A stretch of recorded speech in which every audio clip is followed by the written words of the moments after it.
دوستو ایک لڑکی کی شادی ہو رہی تھی۔ لڑکی اپنی شادی کے ایک دن پہلے اپنی ماں کے پاس گئی اور اس سے کہا کہ امی جان، آپ تو یہ جانتی ہیں کہ کل میری شادی ہے اور میں یہاں اس گھر سے رخصت ہو کر ایک نئے گھر میں چلی جاؤں گی، تو آپ مجھے کوئی ایسی نصیحت کریں کہ میری ازدواجی زندگی بہت خوشگوار گزرے۔ اس کی ماں نے تھوڑی دیر سوچا اور پھر ایک بریف کیس منگوایا۔ وہ بریف کیس اپنی بیٹی کے حوالے کرتے ہوئے اس کے کان میں کوئی بات بولی اور ساتھ ہی یہ بھی کہا کہ یہ بریف کیس اپنے شوہر کو کھولنے مت دینا۔ اگلے دن جب وہ لڑکی دلہن بن کر اپنے شوہر کے گھر میں پہنچ گئی تو اس نے اس بریف کیس کی طرف اشارہ کیا اور اپنے شوہر سے وعدہ لیا کہ وہ اس بریف کیس کو کبھی نہیں کھولے گا۔ شوہر نے وعدہ کر لیا کہ میں کبھی اسے نہیں کھولوں گا۔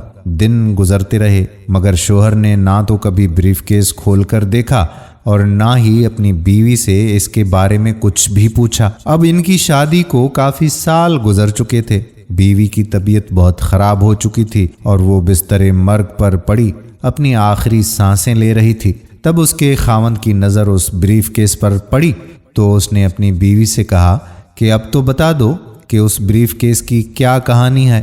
بیوی بولی کہ ہاں، اب وہ وقت آ گیا ہے کہ اس بریف کیس کے راز کو میں افشاں کر دوں۔ اب آپ اس بریف کیس کو کھول لیں۔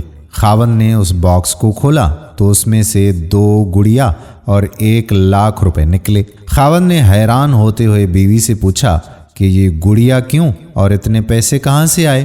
بیوی بولی کہ ہماری شادی کے ایک دن پہلے میں نے اپنی ماں سے اپنی ازدواجی زندگی کو خوشگوار بنانے کے لیے ایک نصیحت مانگی تھی۔ تب میری ماں نے مجھے کامیاب شادی کا راز بتاتے ہوئے نصیحت کی تھی کہ غصہ پی جانا بہت ہی اچھا ہے۔ میری ماں نے مجھے طریقہ بتایا تھا کہ جب بھی مجھے اپنے خاوند کی کسی بات پر غصہ آئے تو اپنے خاوند پر غصہ نکالنے کی بجائے ایک گڑیا سی لیا کروں۔ تو مجھے جب بھی آپ کی کسی بات پر غصہ آتا تو میں ایک گڑیا سی لیا کرتی تھی۔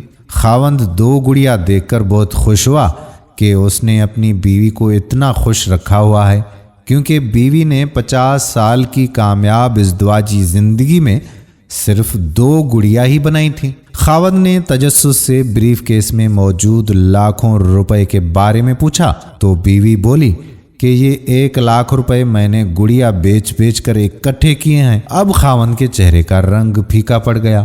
اسے احساس ہوا کہ اس نے کس قدر اپنی بیوی پر غصہ کیا ہے اور اس کی بیوی اس پر واپس غصہ کرنے کی بجائے کس قدر صبر و تحمل سے اس کے غصے کو پی جایا کرتی تھی اور اسے اس بات کا احساس تک نہیں ہونے دیا۔